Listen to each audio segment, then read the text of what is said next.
ஒருத்தர் வாங்கின சம்பளம் வெறும் 500 ரூபாய். ரொம்ப கம்மிதான். ஆமா. ஆனா அதே மனுஷன் தன்னோட கரியரோட உச்சமா ஒரு படத்துக்கு வாங்கின சம்பளம் 2 பில்லியன், அதாவது 200 கோடி ரூபான்னு சொல்லலாம். இது ஒரு அசாத்தியமான வளர்ச்சி இல்லையா? கண்டிப்பா. ஆனா இங்க சுவாரஸ்யமான விஷயம் என்னன்னா, அந்த 200 கோடி சம்பளத்தையும் அந்த அசைக்க முடியாத சாம்ராஜ்யத்தையும் சும்மா சாதாரணமா தூக்கி எறிஞ்சிட்டு ஒரு புது களத்துல இறங்க அவர் முடிவெடுத்திருக்காரு. அதுவும் எந்த உத்தரவாதமும் இல்லாத ஒரு அரசியல் களம். எக்ஸாக்ட்லி. எப்பவுமே புது விஷயங்களை தெரிஞ்சுக்க ஆர்வமா இருக்கிற உங்களுக்காகவே இந்த பிரத்யேகமான ஆழமான அலசலுக்கு நாங்க வந்திருக்கோம். இன்னைக்கு நாம நிறைய கட்டுரைகள் அப்புறம் 2026 வரையிலான வரலாற்று தரவுகளை வச்சு ஒரு விஷயத்தை அலச போறோம். அதாவது தமிழ் சினிமாவோட உச்ச நட்சத்திரமா இருந்து இப்போ ஒரு அரசியல் கட்சியின் தலைவரா மாறி இருக்க தளபதி விஜயோட பயணத்தை தான் நம்ம பார்க்க போறோம். கரெக்ட். ஒரு குழந்தை நட்சத்திரமா ஆரம்பிச்சு ரொமான்டிக் ஹீரோவா வளர்ந்து அப்புறம் எப்படி ஒரு கமர்ஷியல் ஆக்ஷன் கிங் ஆனாரு அப்படிங்கிறது தான் நம்ம ஃபோக்கஸ். சொல்லப்போனா இது வெறும் ஒரு நடிகரோட பயோகிராஃபி கிடையாது. நீங்க தரவுகளை ஒட்டுமொத்தமா பார்க்கும்போது இது ஒரு மிகச்சிறந்த பிராண்ட் எவல்யூஷன் அப்படின்னு தான் சொல்லணும். ஆமா, ஒரு பிராண்ட் எப்படி உருவானது அப்படிங்கிற கேஸ் ஸ்டடி இது. உண்மைதான். ஒரு சாதாரண குழந்தை நட்சத்திரம் வந்து கடுமையான விமர்சனங்களை சந்திச்சு தன்னை மாத்திக்கிட்டு ஒரு பெரிய ஆக்ஷன் ஹீரோவா மாறி இப்போ தமிழக வெற்றி கழகம் அப்படிங்கிற கட்சியோட தலைவரா நிக்கிறாரு. இந்த பயணத்தோட ஆரம்பமே ரொம்ப சவாலானதா தான் இருந்துச்சு இல்லையா? ஏன்னா நாம இப்போ பாக்குற இந்த பிரம்மாண்டமான ஹீரோவுக்கான எந்த அறிகுறியும் ஆரம்ப காலத்துல இல்லைன்னு தான் தரவுகள் சொல்லுது. ஆமா, நீங்க சொல்றது 100% உண்மை. 984ல அவரோட அப்பா S.A. சந்திரசேகர் இயக்குனர் வெற்றி படத்துல குழந்தை நட்சத்திரமா வர்றாரு. அப்போ வாங்கின சம்பளம் தான் அந்த 500 ரூபாய். எக்ஸாக்ட்லி.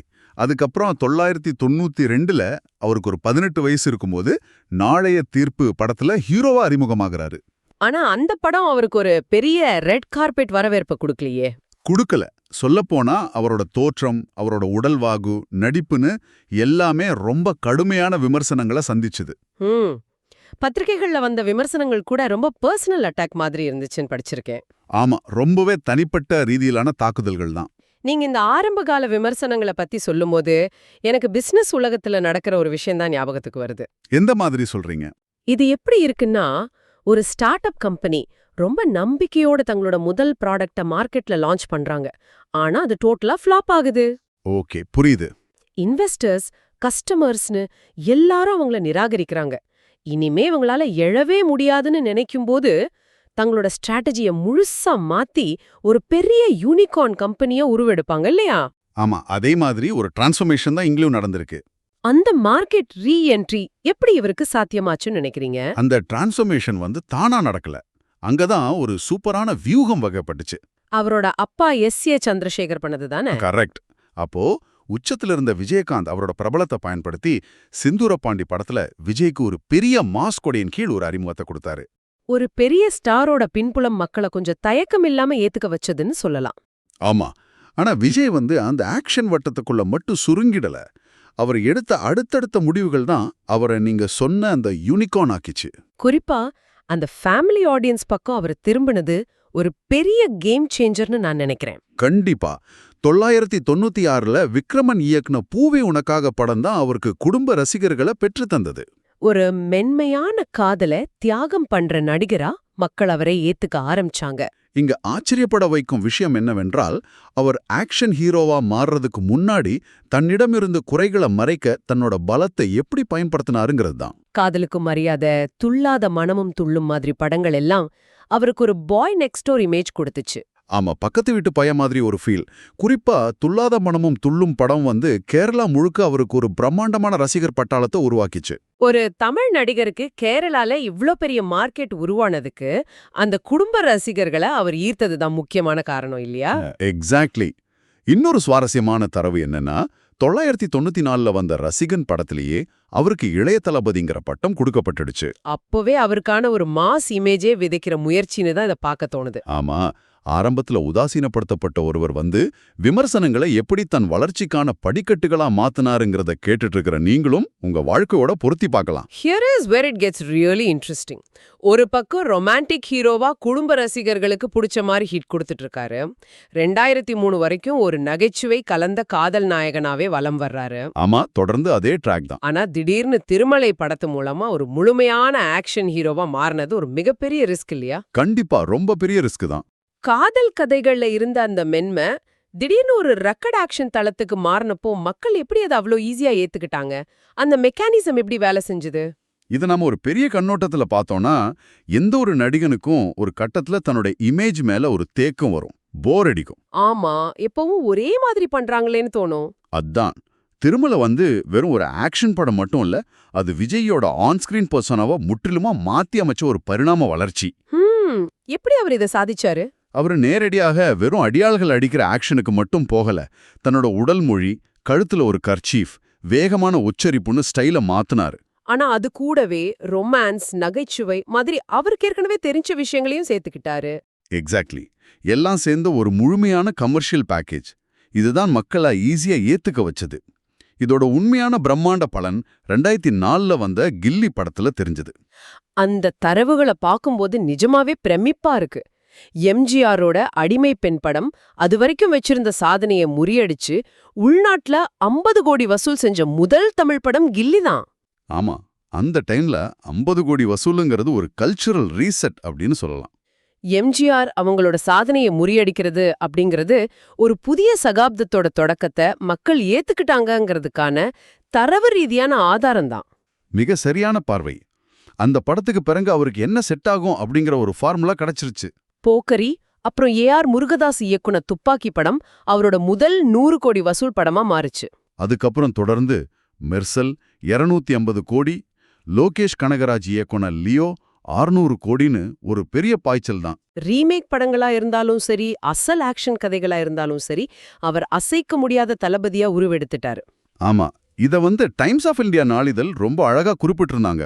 அவரோட நடனத்தை எனர்ஜெட்டிக் அண்ட் எஃபர்ட்லெஸ் அப்படின்னு சொன்னாங்க. அதாவது ரொம்ப சிரமப்படாம ஆனா முழு ஆற்றலோட ஆடுற நடனம். கரெக்ட். இந்த நடனமும் திரையில அவரை பார்த்தாலே ஒரு பாசிட்டிவ் எனர்ஜி கிடைக்கும் அப்படின்ற அந்த வசீகரமும் தான் மொழி தாண்டி எல்லாரையும் ஈர்த்தது. அந்த எனர்ஜி திரையில மட்டும் இல்ல, அவரோட குரல்லையும் இருக்கு. அவர் ஒரு சிறந்த நடன கலைஞர் அப்படிங்கறத தாண்டி 32க்கும் மேற்பட்ட பாடல்களை பாடியிருக்காரு. ஆமா, அவர் ஒரு நல்ல பின்னணி பாடகரும் கூட. 994ல ரசிகன் படத்துல பாம்பே சிட்டி சுக்கா ரொட்டின்னு ஆரம்பிச்சு ரொம்ப வருஷ இடைவெளிக்கு பிறகு துப்பாக்கியில கூகுள் கூகுள், கத்தியில செல்ஃபி புல்லுன்னு நிறைய ஹிட் கொடுத்திருக்காரு. அவரோட சொந்த குரலுக்கு ரொம்ப பெரிய ஹிட் ரேஷியோ இருக்குன்னு தான் சொல்லணும். ஆனா ஒரு நிமிஷம், நான் உங்களை இங்க கொஞ்சம் நிப்பாட்டுறேன். நீங்க சொல்றதெல்லாம் ஓகே, அவர் பாடுறாரு, அது ஹிட் ஆகுது. ஆனா உண்மையிலேயே ஒரு நடிகன் சொன்னத குரல்ல பாடுறதுனால அவரோட பிராண்ட் வேல்யூ நிஜமாவே உயருமா? இது ரொம்ப சுவாரஸ்யமான கேள்வி. ஏன்னா நாம நிறைய நடிகர்கள் சும்மா ஒரு ஹைப்காக பாடுறத பாத்திருக்கோம். இது நிஜமாவே ஒரு உளவியல் தாக்கத்தை ஏற்படுத்துதா இல்ல வெறும் சினிமா தந்திரமா? இது சும்மா தந்திரம் கிடையாது, இதுக்கு பின்னாடி ஒரு உளவியல் இருக்கு. நிறைய நடிகர்கள் பாடியிருக்காங்க தான், ஆனா இங்க என்ன நடக்குதுன்னு நாம கவனிக்கணும். சொல்லுங்க. ஒரு நடிகர் திரையில தோன்றும் போது அவர் ஒரு கதாபாத்திரமா தான் தெரிகிறாரு. ஆனா அவரு தன்னோட சொந்த குரல்ல பாடும்போது அங்க ஒரு உளவியல் ரீதியான நெருக்கம் உருவாகுது. சைக்கலாஜிக்கல் இன்டிமசின்னு சொல்றீங்க. எக்ஸாக்ட்லி. திரைக்கும் பார்வையாளர்களுக்கும் இடையில இருக்கிற இடைவெளி குறையுது. தன்னோட சூப்பர் ஸ்டார் நமக்காக பாடுறாரு அப்படிங்கிற எண்ணம் வந்து ரசிகர்களுக்கும் நடிகருக்குமான பந்தத்தை ஆழமாக்குது. அது ஒரு பாராசோஷியல் ரிலேஷன்ஷிப்னு கூட சொல்லலாம் இல்லையா? அதனால இது வெறும் தந்திரன்னு சொல்ல முடியாது, அது உணர்வுபூர்வமான ஒரு இணைப்பு. இந்த பர்சனல் கனெக்ஷன் ஒரு பெரிய பலம் தான். ஆனா இதுவே ஒரு மிகப்பெரிய இருபக்க கத்தியும் கூட இல்லையா? கண்டிப்பா. ரசிகர்கள் உங்களை தங்கள்ல ஒருத்தரா நினைக்கும்போது அந்த தீவிரமான அன்பு ஒரு கட்டத்துல உங்களுடைய பிரைவசியையே கேள்விக்குறியாக்கிடும். ஊடகங்களோட கேமரா எப்பவும் ஃபாலோ பண்ணும். ஒரு சூப்பர் ஸ்டார் வாழ்க்கையோட மறுபக்கம் அவ்வளோ சுலபமானது இல்லையே. ரொம்ப கரெக்டா சொன்னீங்க. புகழோட வெளிச்சம் அதிகரிக்க அதிகரிக்க தனிப்பட்ட சவால்களும் சர்ச்சைகளும் கூடவே வரும். தரவுகள்ல அது தெளிவாவே இருக்கு. ஆமா, நாம எந்தவித சார்பும் இல்லாம தரவுகளோட அடிப்படையில பார்த்தோம்னா விஜய் பல கடுமையான நெருக்கடிகளை சந்திச்சிருக்காரு. குறிப்பா அந்த வருமான வரித்துறை சோதனைகளை பத்தி பேசலாம். 2015 அப்புறம் 2020ல அவரோட வீடுகள்ல வருமான வரித்துறை சோதனைகள் நடந்துச்சு. புலிப்பட வெளியீட்டின் போது நடந்த சோதனைக்காக 1.5 கோடி அபராத வழக்கு 2025 வரைக்கும் நிலுவையில இருக்கு. அதே போல இங்கிலாந்திலிருந்து அவர் இறக்குமதி செஞ்ச ரோல்ஸ் ராய்ஸ் காருக்கான நுழைவு வரி விவகாரத்திலையும் அவர் நீதிமன்றத்தோட கடுமையான விமர்சனங்களை எதிர்கொள்ள நேரிட்டது. ஆமா, இது ஒரு பக்கம்னா சமீபத்துல 2025 மற்றும் 26 வருஷங்கள்ல அவரோட தனிப்பட்ட வாழ்க்கை பத்தின செய்திகள் ஊடகங்கள்ல அதிகமா பேசப்பட்டுச்சு. 999ல கல்யாணம் பண்ண அவரோட மனைவி சங்கீதா கூட விவாகரத்து வழக்குகள் தொடரப்பட்டதா செய்திகள் வந்துச்சு. அந்த விவாதங்கள்ல நடிகை த்ரிஷாவோட பேரும் அடிபட்டுச்சு. அவங்க 2 பேரும் ஒரு கல்யாண நிகழ்ச்சியில ஒன்னா கலந்துக்கிட்டது பெரிய விவாத பொருளானது. ஒரு சூப்பர் ஸ்டார் அப்படிங்கிற முறையில அவரோட ஒவ்வொரு அசைவும் பூத கண்ணாடி வச்சு பார்க்கப்படுது. அது சட்ட வழக்கா இருந்தாலும் சரி, குடும்ப பிரச்சனையா இருந்தாலும் சரி. ஊடக வெளிச்சம் தவிர்க்க முடியாத ஒண்ணு. இதுதான் புகழுக்கான விலை அப்படின்னு சொல்லலாம். ஆனா இத எதையுமே அவர் தன்னோட திரை பயணத்தையோ இல்ல தான் எடுக்க போற மாபெரும் அரசியல் முடிவையோ பாதிக்க அனுமதிக்கல அப்படிங்கிறது தான் கவனிக்க வேண்டிய விஷயம். எக்ஸாக்ட்லி. இந்த நெருக்கடிகளை அவர் எப்படி கையாண்டாரு அப்படிங்கிறது தான் அவரோட அடுத்த கட்ட நகர்வுக்கான அடித்தளமா அமைஞ்சது. So what does this all mean? இங்க தான் நாம அந்த உச்சக்கட்ட ஆச்சரியத்துக்கே வர்றோம். ஒரு பக்கம் சினிமாவுல உச்சத்துல இருக்காரு, ஆனா 2009லே விஜய் மக்கள் இயக்கம் ஆரம்பிச்சிட்டாரு. ஆனா அப்பவே விதை தூவப்பட்டுச்சு. 2022 உள்ளாட்சி தேர்தல்ல அவரோட ரசிகர்கள் 115 இடங்கள்ல ஜெயிச்சது பெரிய விஷயம். அதோட தொடர்ச்சியை தான் பிப்ரவரி 2, 2024ல தமிழக வெற்றிக் கழகம் கட்சியை ஆரம்பிச்சாரு. அது மட்டும் இல்ல, தன்னோட 69வது படமான ஜனநாயகன் படத்தோட சினிமாவிலிருந்து ஓய்வு பெறதாவும் அறிவிச்சிட்டாரு. இது ஒரு மிகப்பெரிய முடிவு இல்லையா? கோட் படத்துக்காக 200 கோடி சம்பளம் வாங்குற ஒரு மாபெரும் நட்சத்திரம் திடீர்னு எல்லாத்தையும் விட்டுட்டு அரசியலுக்கு வர்றது சாதாரண விஷயம் கிடையாது. This raises an important question. ஒருத்தர் தனக்கு இருக்கிற பாதுகாப்பான கோடிக்கணக்குல வருமானம் தர்ற உலகத்தை விட்டுட்டு ஏன் ஒரு போராட்ட களத்தை தேர்ந்தெடுக்கணும்? நீங்க சொல்லுங்க, இது எப்படி சாத்தியமாச்சு? இந்த மாற்றத்தை அவர் ஒரே ராத்திரியில செஞ்சிடல. பல வருஷங்களாவே இதற்கான அரசியல் நிலைப்பாடுகளை வெளிப்படுத்திக்கிட்டு தான் இருக்காரு. 2019ல CAA சட்டத்துக்கு எதிரா குரல் கொடுத்தாரு. ஆமா, குடியுரிமை திருத்த சட்டத்துக்கு எதிரா தன்னோட அதிருப்திய பதிவு செஞ்சாரு. அது மட்டும் இல்லாம 2022 செப்டம்பர்ல கரூர்ல நடந்த மாநாட்டுல கூட்ட நெரிசல்ல சிக்கி 41 பேர் இறந்துட்டாங்க. ரொம்ப துயரமான சம்பவம் அது. ஆமா, ஆனா அந்த நெருக்கடியான சூழல்ல ஒரு அரசியல் தலைவரா அந்த சம்பவத்துக்கு முழு பொறுப்பேத்துக்கிட்டாரு. பாதிக்கப்பட்ட குடும்பங்களுக்கு நிதி உதவி அளிச்சு அவர் அதை எதிர்கொண்ட விதம் அவர் நிஜ உலக அரசியலுக்கு தயாராகிட்டாருன்னு தான் காட்டுது. ஜனவரி 2026ல NDTV ஊடகத்துக்கு அவர் கொடுத்த பேட்டியும் அதை தான் நிரூபிச்சுது. அவர் MGR, ஜெயலலிதா, கருணாநிதி இவங்கள தன்னோட ரோல் மாடல்ஸா சொல்லியிருந்தாரு. ஆமா, எந்த ஒரு தனிப்பட்ட அரசியல் சார்பும் இல்லாம தமிழகத்தோட திராவிட அரசியல் மரபை அவர் முழுமையா உள்வாங்கியிருக்காரு அப்படிங்கறத இது காட்டுது. ஒரு நடிகரா இருந்தப்போ விஜய் மக்கள் இயக்கம் மூலியமா செஞ்ச கல்வி உதவிகள், விலையில்லா உணவகங்கள் இதெல்லாம் தான் அவரை மக்கள்கிட்ட ஒரு தரிவரா கொண்டு சேர்த்தது இல்லையா?